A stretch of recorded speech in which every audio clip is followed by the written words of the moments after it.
Meu nome é Giovana Amaral e irei apresentar sobre o sistema de detecção em cromatografia gasosa e em cromatografia líquida de alta eficiência, sendo este trabalho referente à nota da terceira unidade da disciplina de cromatografia instrumental, ministrada pela professora doutora Daniela Napoleão.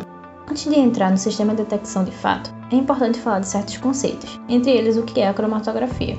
A cromatografia trata-se de uma técnica de separação e identificação de componentes de uma mistura, distribuindo-os entre duas fases, móvel e estacionário.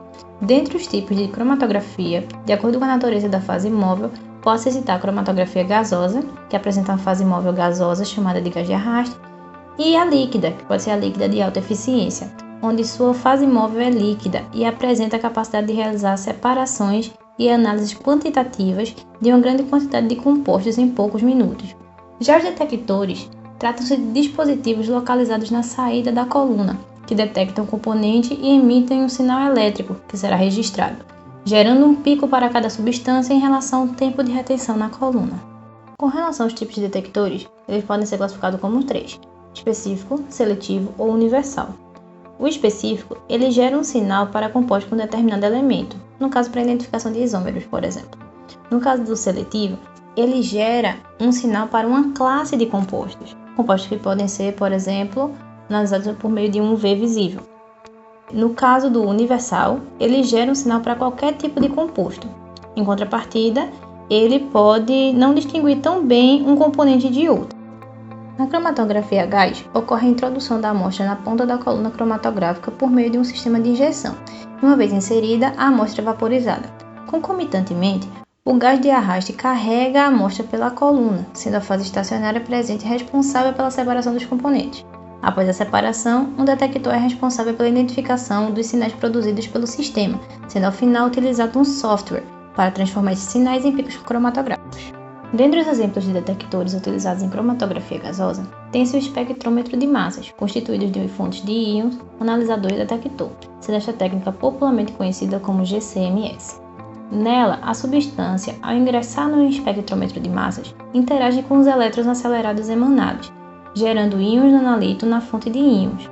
Os íons gerados são acelerados, introduzidos no analisador quadrupolo, e sofrem o efeito eletromagnético do campo, sendo posteriormente filtrados pelas barras cilíndricas, onde apenas uma espécie de íons com certa razão, massa-carga, passa sem colidir com as barras.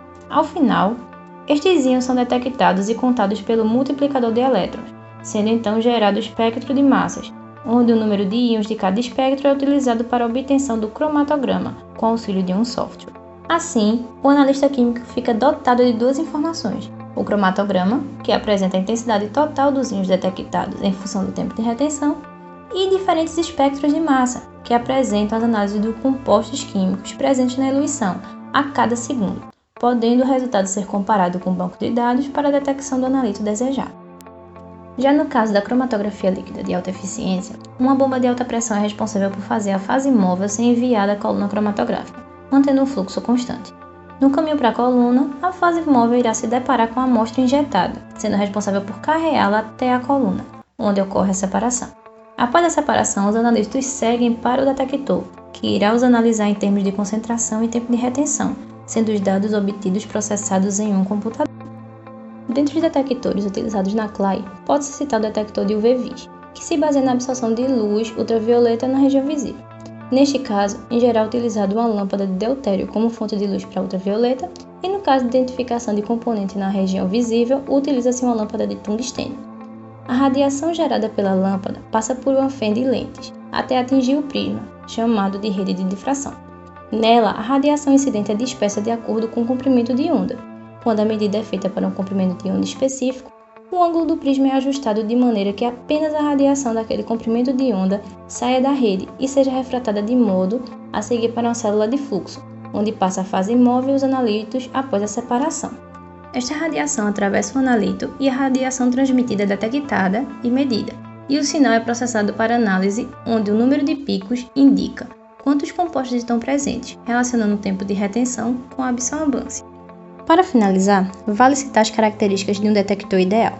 Para a CLAI temos alta sensibilidade, baixo limite de detecção, resposta rápida, informação qualitativa do pico desejado, não destruir o soluto e insensibilidade a mudanças de temperatura e vazão da fase móvel.